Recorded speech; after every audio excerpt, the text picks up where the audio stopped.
Last time at Supernova, well, actually not last time, this time we have Sonny Strait, the voice of Krillin. How's it going, guys? So yeah, tell me how long you've been doing this voice acting kind of stuff. Oh, I've been doing it long enough to destroy my voice, actually, you know?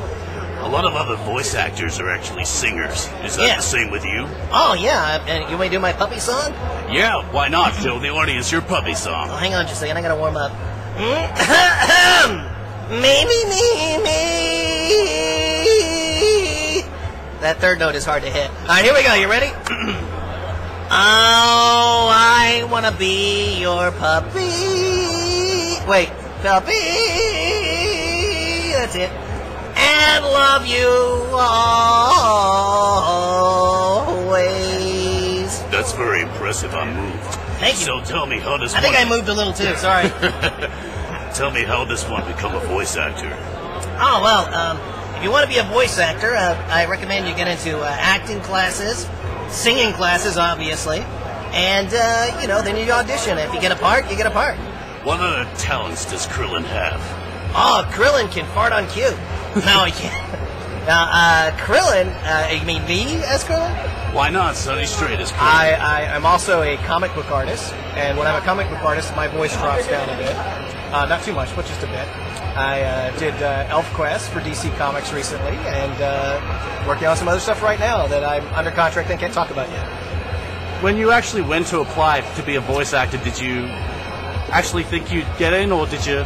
No, it was the first time I ever auditioned for a professional gig, so I just did it for fun. And after I auditioned, I went, oh my God, that was a blast. And I told the director, I said, thank you guys for letting me in. This was just so much fun. I had no idea I was going to get a part. Was it Christopher Sabat who actually interviewed you, or? Chris Sabat was, I think Sabat, but Chris Sabat was the assistant director at that time, and he later became the main director. And it was Barry Watson who was the main director at that time. He's now producer. Have you found any other doors have opened up since you've been doing voice acting? Or? Actually, yeah, I got the ElfQuest gig because Wendy Peeney, who's created ElfQuest, is a big Dragon Ball Z fan. And we met at a convention, and she just loved our stuff so much she started drawing pictures of our characters, and she gave it to us as gifts. So I thought, I'm going to surprise her because she doesn't know I can draw. So I drew Cutter, her main character, and gave it back to her. And she was like, oh my God, you can draw? And I said, yeah. She says, do you want to work for me? And I'm like, is that a trick question? Yeah. So obviously there's been 2 dubs of Dragon Ball Z. One of them was the one done in Canada. Right. Were you actually a fan of the show beforehand, or were you familiar with it? I was familiar with Dragon Ball. I had rented it at Blockbuster Videos, and but I'd forgotten about it because it was years before. And when I finally got on Dragon Ball Z, I didn't know what the hell it was, right?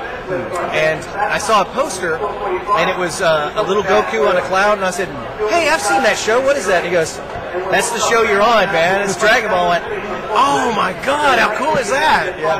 Oh, that's interesting.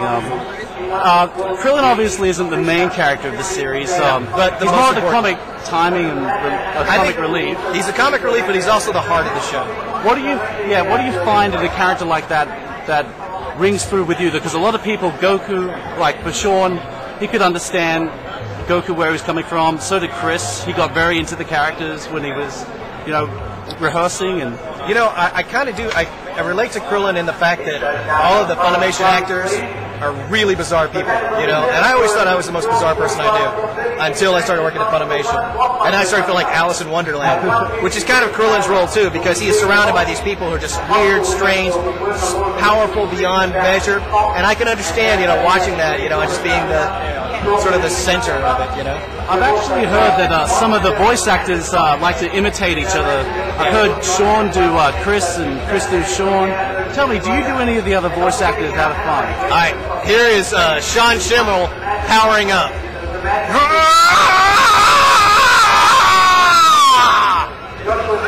That's the best I can do. Can you do anyone else? I think I can try, punk! Sounds like a short Vegeta. Yes. What do you think you're doing, punk? How's that? That's very good. What other series have you been involved with? Oh, let's see. Lupin the Third, Kodacha, Fruits Basket, Case Closed, Full Metal Alchemist. I play Mace Hughes on that. Okay, well, thank you so much for doing the interview with us. Thank you. And we look forward to it next time, hopefully. Well, thank you for having me. Appreciate it. Enjoy your stay in Australia. Okay.